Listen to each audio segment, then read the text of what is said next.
মানব সভ্যতার ভিত্তি হল নৈতিকতা, সততা, ন্যায়পরায়ণতা, সহানুভূতি, কর্তব্যবোধ এবং মানবিক মূল্যবোধের সমষ্টিই মানুষের নৈতিক চরিত্র গঠন করে।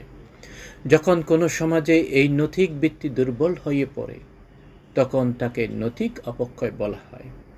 এই অবক্ষয় একটি নীরব ঘাতকের মতো সমাজ ও ধর্মের গভীরে প্রবেশ করে এবং উভয়ের কাঠামোকে ভেতর থেকে ধ্বংস করে দেয়।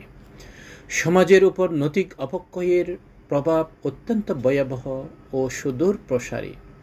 এর প্রথম শিকার হয় সামাজিক শৃঙ্খলা এবং পারস্পরিক বিশ্বাস। যখন ব্যক্তি পর্যায়ে মিথ্যাচার, দুর্নীতি, স্বার্থপরতা এবং হিংসা বৃদ্ধি পায়, তখন সামাজিক বন্ধনগুলো শিথিল হতে শুরু করে। পরিবার, যা সমাজের মূল ভিত্তি, সেখানে ভাঙন ধরে। বাবা মা ও সন্তানের মধ্যে শ্রদ্ধাবোধের অভাব, দাম্পত্য কলহ এবং সম্পর্কের অবমূল্যায়ন পরিবারকে দুর্বল করে দেয়।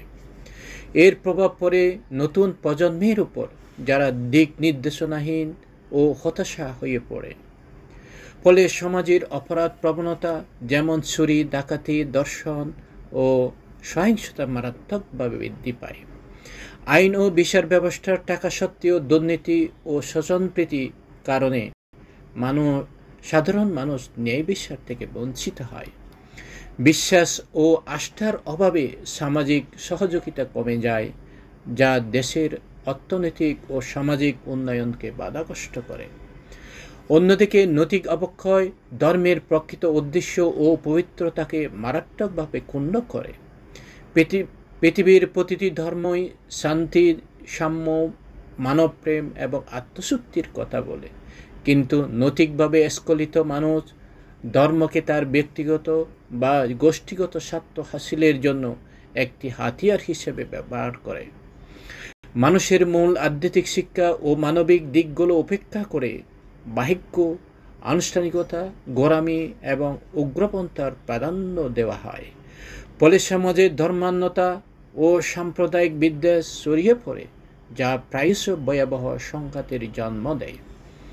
বন্ধ ধার্মিক ব্যক্তিরা ধর্মের নামে অনৈতিক কাজে বৈধতা দেওয়ার চেষ্টা করে, যা সাধারণ মানুষের মনে ধর্ম সম্পর্কে বিভ্রান্ত ও বিতৃষ্ণা তৈরি করে।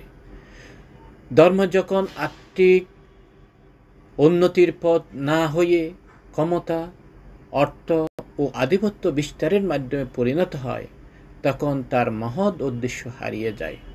ফলে ধর্ম আর মানুষকে পরিশুদ্ধ করার বদলে বিভেদ ও হানাহানি কারণ হয়ে দাঁড়ায়। পরিশেষে বলা যায়, নৈতিক অবক্ষয় হল একটি সামাজিক ব্যাধি, যা একটি দেশের সামাজিক স্থিতিশীলতা বিনষ্ট এবং ধর্মের মানবিক আবেদনকে কলুষিত করে। এই সংকট থেকে উত্তরণের জন্য শুধুমাত্র আইন বা প্রশাসনই যথেষ্ট নয়। এর জন্য প্রয়োজন পারিবারিক স্তরে নৈতিকতার শিক্ষার প্রসার, শিক্ষার ব্যবস্থায় মানবিক মূল্যবোধের অন্তর্ভুক্তি এবং সামাজিক ও ধর্মীয় নেতাদের সম্মিলিত প্রচেষ্টা। একটি নৈতিকভাবে শক্তিশালী প্রজন্ম একটি সুষ্ঠু সমাজ এবং ধর্মের প্রকৃত শান্তির বার্তা প্রতিষ্ঠা করতে পারে।